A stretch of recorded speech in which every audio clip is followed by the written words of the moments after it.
Going on today, everybody? So I was recently looking over my analytics and I saw that my couple of videos with this old cheap Bissell Powerlifter are my most popular videos. So I'm going to go ahead and make another video for you all, just a normal cleaning video, since everyone seems to enjoy it so much.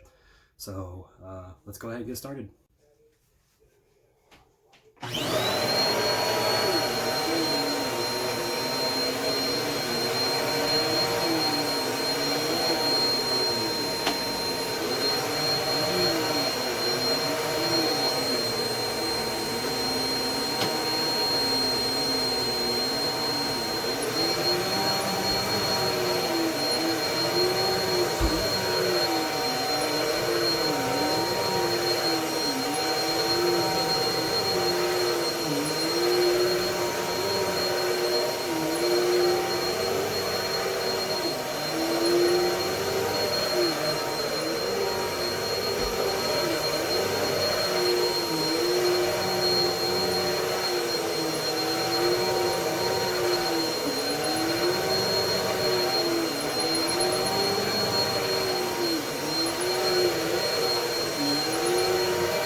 But anyways, that's going to be it. I actually just vacuumed yesterday with the Shark, so it's not a whole lot. just on that side. That's what comes up out of my carpet one day, though. Take a look inside and show you. It's not my favorite vacuums. The filtration is not so great, and as you can see, that all collects on the filter, just because the cyclone design is not so great. But I do it for all of you, so I hope you enjoyed the video. Let me know if you guys really like this vacuum compared to other machines. I'll start making more videos with this one. I mean, this is a cheap vacuum, so I'm not too afraid to abuse it compared to my other machines. Or if you just want to see new vacuums, let me know what vacuums you like to see. Preferably ones that I can buy that don't cost a fortune, and I might get them. Anyways, thank you for watching. Please leave a like, subscribe if you haven't already, and comment below. Thank you.